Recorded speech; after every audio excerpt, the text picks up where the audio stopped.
Hello. Hello, dear student. This is Renu Pandey and welcome back to Sankavid Vidyapeeth of official YouTube channel. Hopefully सभी लोग अच्छे होंगे, मस्त होंगे, जबरदस्त होंगे और अपने एग्जाम प्रिपरेशन के लिए बिल्कुल प्रिपेयर ही होंगे। तो आज हमारा जो सेशन होने वाला है, जो कन्वर्सेशन होने वाली है, हमारी आपसे जो डिस्कशन होने वाली है, वो है बीए इंग्लिश को लेकर के। आपको पता है कि आपने इंटर क्वालिफाई कर लिया है, इंटर का एग्जाम बहुत अच्छे से क्वालिफाई किया होगा और बीए में आपने अगर इंग्लिश सब्जेक्ट से एडमिशन लिया है तो आपको एग्जाम के बारे में कुछ भी नहीं पता है और उसी टॉपिक पे आज हम आपसे बातचीत करने वाले हैं।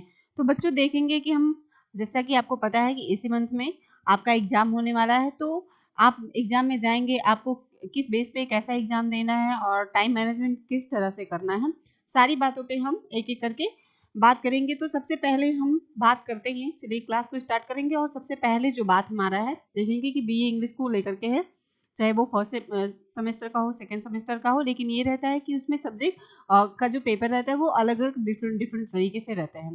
तो ट्रिक्स में हम आपको क्या बताने वाले हैं उसको आप ऑब्जर्व करेंगे, उसको फॉलो करेंगे। कुछ पॉजिटिव भी हैं, कुछ नेगेटिव भी हैं, क्या आपको फॉलो करना है, क्या नहीं फॉलो करना है, उसको भी देखेंगे। अगर हम इंग्लिश लिटरेचर की बात करें, अगर इंग्लिश लिटरेचर कुछ बच्चों का जनरल इंग्लिश भी रहता है, तो जनरल इंग्लिश के बारे में भी हम लास्ट में बात करेंगे, लेकिन सबसे पहले हम इंग्लिश लिटरेचर के बारे में बात करते हैं। तो बच्चों सबसे पहले आप एग्जाम में जाएंगे, आपको पता होना चाहिए कि हमें कॉपी कैसे लिखना है और किस तरीके से। ऐसा थोड़ी ना है कि आप कुछ नहीं पढ़े रहेंगे और कॉपी को लिख देंगे, लेकिन लिखने का भी एक बहुत ही बेहतरीन मतलब ट्रिक्स होता है और लिखने का भी बहुत तरीका होता है। जैसे आपको पता है कि आपको कॉपी जो मिलेगी वो मिलेगी 32 पेजेस की, 32 पेजेस की कॉपी मिलेगी और उसमें जो फ्रंट का रहता है उसमें आपको पता है कि यहाँ पे नेम लिखना है, फिर कॉलेज का नेम लिखना है, कॉलेज के नेम के बाद आपको फिर वहाँ पे एक आता है रेगुलर भरने के लिए, डार्क सर्कल करना रहता है कुछ इस तरीके से। तो ये सारी बातें हो जाती हैं यहाँ पे, नेम, कॉलेज नेम और फिर मतलब आपका जो कॉलेज है, फिर यहाँ पे ऐसा रोल नंबर दिया रहता है आपको, वेट मिनट, यहाँ पे रोल नंबर दिया रहता है कुछ इस फॉर्म में, ऐसा ही OMR की तरह।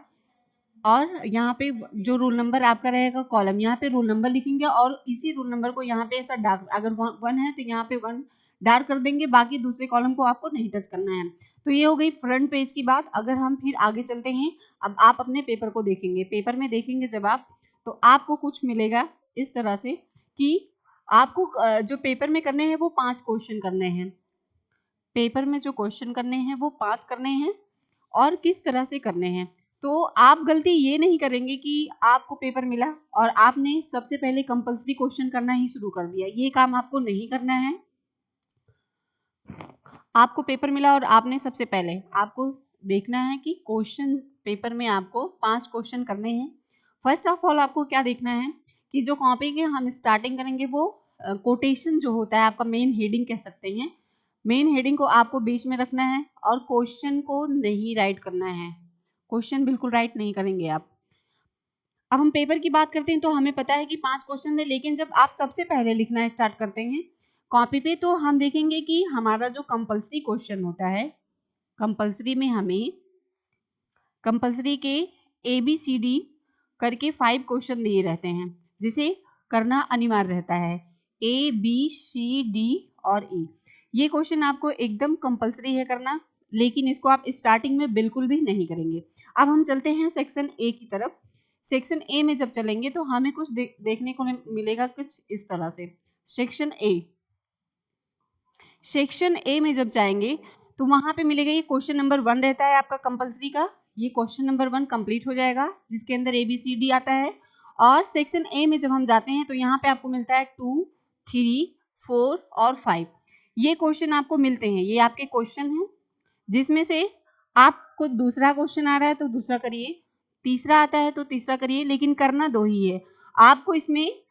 चूज 2 क्वेश्चन है ना, चूज 2 क्वेश्चन, 2 क्वेश्चन को चूज करना है और उसी का आंसर राइट करना है आपको कॉपी में। अगर हम सेक्शन बी की तरफ चलते हैं बच्चों, सेक्शन बी में तो हम देखते हैं सेक्शन बी, सेक्शन बी में देखते हैं तो हमें यहाँ मिलेगा क्वेश्चन नंबर 6, क्वेश्चन नंबर 6 मिलता है, लेकिन कभी कभी ऐसा रहता है कि क्वेश्चन 6 में ही आपको A और B करके मिलता है इस फॉर्म में। फिर 7 में जाएंगे उसमें भी A और B, इसी फॉर्म में मिलता है। फिर 8 में जाएंगे वहां पे ए और बी, 9 में जाएंगे तब भी ए और बी, कुछ इस फॉर्म में आपको क्वेश्चन देखने को मिलेगा। लेकिन आपको घबराने की कोई जरूरत नहीं है, आपको इसमें से भी 2 ही क्वेश्चन करना है। अगर आप 6 का कर रहे हैं तो 6 का ए और बी यही दोनों करेंगे। ऐसा नहीं है कि 6 का ए कर लिए और 7 का बी कर लिए, ऐसा नहीं करना है। आपको 6 का ए कर रहे हैं तो 6 का बी भी कंप्लीट करना है, या 7 का ए कर रहे हैं तो 7 का बी भी कंप्लीट करना है। इसी तरीके से आपका 8 ए है और 8 बी है, यानी कि इस सेक्शन से भी आपको 2 ही क्वेश्चन करना है। Chooses to question, chooses to question. बच्चों ये बात तो हो गई, आपको आई होप बहुत अच्छे से समझ में आया होगा कि सेक्शन ए से आपको 2 क्वेश्चन करना है और सेक्शन बी से भी आपको 2 क्वेश्चन करना है। लेकिन बात ये ध्यान रहे कि सेक्शन बी में ए और बी करके दिया रहता है, तो अगर 6 का ए कर रहे हैं तो 6 का बी ही करना है, 7 का ए कर रहे हैं तो 7 का बी ही करना है। और आगे इसी में हम देख लेते हैं बच्चों, आगे इसी क्रम में हम देखेंगे तो हमें देखने को क्या मिलेगा कि जब हम अपनी कॉपी स्टार्ट करते हैं तो हमेशा आपको लॉन्ग आंसर से ही राइट करना है, लॉन्ग क्वेश्चन से ही आंसर राइटिंग करनी है। आंसर राइटिंग हमेशा आपको लॉन्ग क्वेश्चन से ही आंसर राइटिंग करनी है। और आपका जो फ्रंट पेज होता है उसमें बहुत ही मतलब अच्छे पॉइंट लिखेंगे। आपको जो पॉइंट्स लिखने रहते हैं वहां पे बहुत अच्छे पॉइंट्स लिखने हैं आपको, ऐसा नहीं कुछ भी लिख दिया, क्योंकि आपका जो मैटर होता है वो फ्रंट पेज और लास्ट पेज का बहुत ही ज्यादा बेहतरीन होना चाहिए। तो ऐसा नहीं है कि आप कुछ भी ऐसा ही भर दें। और आपको ये ध्यान रखना है कि आप क्वेश्चन को आप कॉपी पर नोट नहीं करेंगे। कुछ बच्चों को ऐसा रहता है कि बिल्कुल बस पूरे साल कुछ देखा ही नहीं, डायरेक्ट पेपर मिला, कॉपी मिली। तो मेरा खुद का जहां तक है, मैंने भी बच्चों का पेपर करवाया है। बच्चे क्या करते हैं कि क्वेश्चन को ही कॉपी पे छाप देते हैं, तो ऐसा नहीं करना है आपको। अब देख लेते हैं हम कुछ यहाँ पे इंपॉर्टेंट टॉपिक्स को, जिसमें हम देखेंगे कि आपकी तैयारी नहीं अच्छी है तो आपको कौन कौन से टिप्स को देना है, कौन सा ट्रिक्स देना है और कौन सा टिप्स फॉलो करना है। तो सबसे पहले अगर देखेंगे हम शॉर्ट क्वेश्चन की तरफ चलते हैं। जैसा मैंने आपको बताया कि स्टार्टिंग में आपको लॉन्ग क्वेश्चन करना है, उसमें नंबर भी आपके बहुत अच्छे गेन होते हैं। तो शॉर्ट क्वेश्चन की बात करेंगे, जैसा कि आपने पढ़ा है, मैंने आपको पढ़ाया भी है इसी संत कबीर विद्यापीठ के ऑफिशियल यूट्यूब चैनल पे। बीए की सारी क्लासेस पढ़ी हुई हैं, प्लेलिस्ट बनी हुई है, अगर नहीं देखे हैं तो देख सकते हैं। सबसे पहले अगर शॉर्ट क्वेश्चन की बात करते हैं तो शॉर्ट क्वेश्चन में आपको जैसे आर के नारायण हो गए, मुल्क राजानंद हो गए, भावनी भट्टाचार्य हो गई, और उसी में सरोजनी नायडू हो गए, फिर राजा राम मोहन राय हो गए। बहुत सारे लोगों का जो जितने भी राइटर हैं सबका पढ़ा हुआ है। लेकिन आपको जिनका चरित्र चित्रण यहाँ पे देख रहे होंगे आप, चरित्र चित्रण जो होता है उसमें शॉर्ट आंसर में बस क्या लिखना रहता है कि उनका बॉर्न लिखना रहता है। जैसा यहाँ देख पा रहे होंगे आप कि उनके बॉर्न के बारे में, उनका बॉर्न और ईयर, मतलब कौन से डेट में पैदा हुए थे और कौन से सन में, कौन से ईयर में। और ये जो SSA देख रहे हैं ये साहित्य अकादमी अवार्ड होता है। और फिर डाइट की बात करेंगे तो डाइट में भी इनका जो भी डेट रहा होगा और ईयर।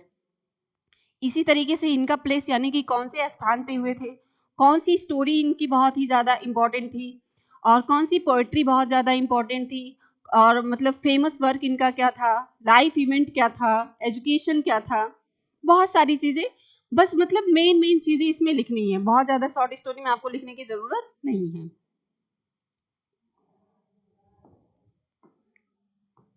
और चैप्टर रीडिंग जब आप कर रहे हैं, चैप्टर रीडिंग करते हैं मतलब एग्जाम के पहले, चाहे 1 घंटे पहले, 2 घंटे पहले या 24 घंटे पहले आप पढ़ते हैं, तो चैप्टर की रीडिंग जो करते हैं उसमें आपको क्या करना है, रेफरेंस में आपको राइटर का नेम जरूर याद करना है। मैंने क्या बताया कि जब भी आप चैप्टर रीडिंग कर रहे हैं एग्जाम प्रिपरेशन के लिए, तो उसमें आपको राइटर का नेम, बॉर्न, डेथ, ईयर, ये सारी चीजें याद रखनी है।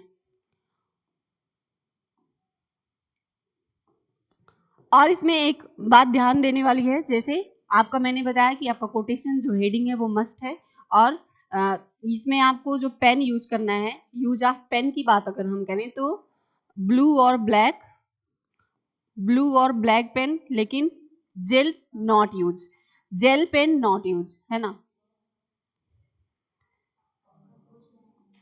Jail pen not use, gel pen का यूज नहीं करना है आपको, जेल पेन यूज नहीं करेंगे। ये बातें हो गई।